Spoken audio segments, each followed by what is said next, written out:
Il est 8h16 et donc ce matin sur RTL, vous êtes Yves Calvi avec le consul de France à Londres. Bonjour Édouard Brenne. Bonjour Monsieur Calvi. Merci infiniment d'être avec nous ce matin sur RTL. Énarque, diplomate et grand accidenté devenu tétraplégique. Vous êtes consul général de France à Londres et venez de pousser un coup de gueule inhabituel pour un diplomate sur la situation des handicapés en France. Vous prenez la parole ce matin sur RTL alors que commence la 15e semaine pour l'emploi des personnes handicapées. Vous confirmez qu'il vaut mieux être handicapé à Londres qu'à Paris ? Certainement, il suffit effectivement, hélas, de prendre l'Eurostar à la gare du Nord. En général, l'ascenseur est en panne et le plan incliné a un peu de mal à se déployer. Quand vous arrivez à Saint-Pancrace, vous arrivez dans un autre monde. Mais franchement, et le plus simplement du monde, qu'est-ce qu'il y a de mieux à Londres ? Moi, quand je suis dans la capitale britannique, je ne vois pas la différence. Mais moi, je ne suis pas handicapé. Alors si, ce que vous pouvez faire, si vous regardez un peu, c'est que vous verrez des personnes handicapées ou des personnes en situation de handicap à Londres. Vous les verrez dans la rue avec leur fauteuil roulant ou avec leur canne blanche. Vous les verrez à la télévision parce que à la télévision, les personnes handicapées sont présentes.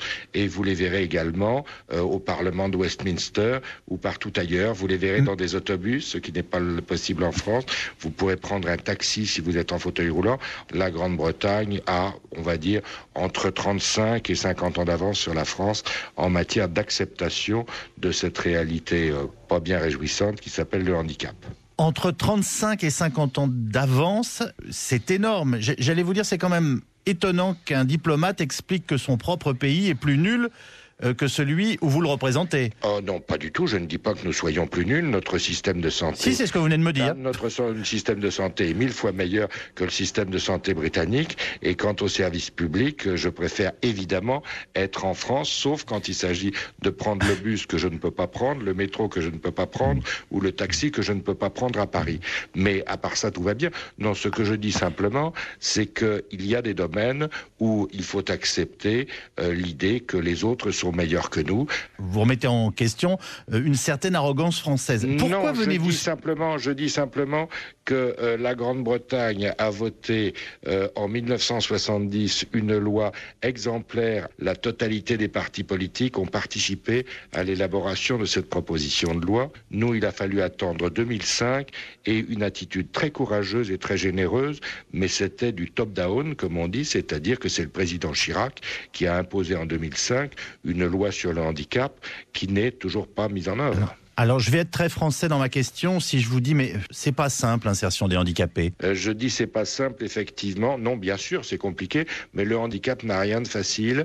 Je crois que ça devient beaucoup plus simple si dès l'école, dès l'université, la différence est acceptée. C'est la même problématique qu'en ce qui concerne l'acceptation de toutes les autres différences. Et Édouard Brenne, quelques questions vous concernant personnellement.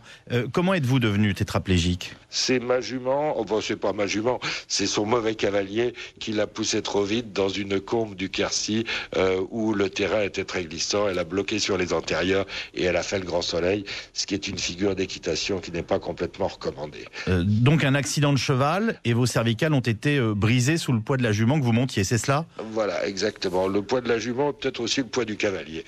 Vous étiez un grand sportif et dit-on un hyperactif. Qu'est-ce qui se passe dans votre tête au moment de l'accident ? Eh bien, au moment de l'accident, j'allais dire, on a le choix de vivre ou de ne pas vivre.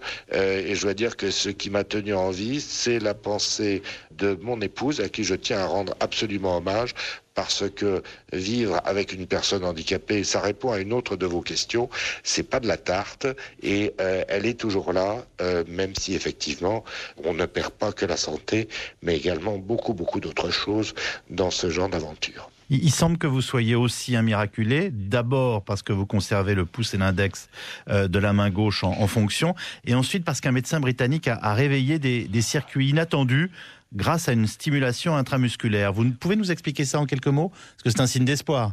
Un tétraplégique ou un paraplégique, c'est quelqu'un qui ne peut pas faire pipi, pour dire la vérité.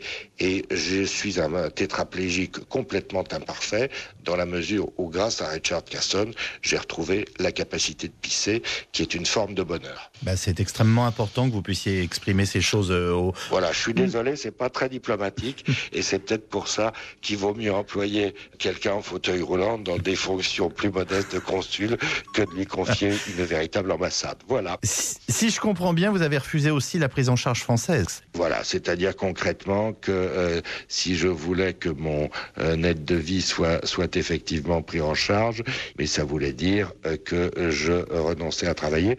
Alors on renonce déjà à pas mal d'autres choses quand on doit accepter cette vacherie, mais si en plus on m'avait privé de boulot, je crois que c'était la mort civile qui s'en suivait. Merci beaucoup Édouard Brenne. Consul général de France au Royaume-Uni, administrateur du Conseil national du handicap. Si je comprends bien, tout est affaire de volonté, celle du handicapé bien sûr, et surtout celle de la société qui l'entoure. Et également, merci infiniment aux médias, parce que je crois que le rôle que vous jouez est absolument essentiel. Le film tiré de l'expérience de vie de Pozzo di Borgo et le phénomène de société que représente le grand nombre des entrées pour aller voir ce qu'est la réalité effectivement du handicap me paraît être un signe extrêmement encourageant d'un changement de mentalité auquel nous invitons évidemment tous nos politiques à participer. C'était un peu le sens de mon coming out. Voilà. Merci beaucoup Édouard Brenne. Grand merci aussi à Daniel Caron, notre correspondant à Londres. Bonne journée à vous. Merci infiniment.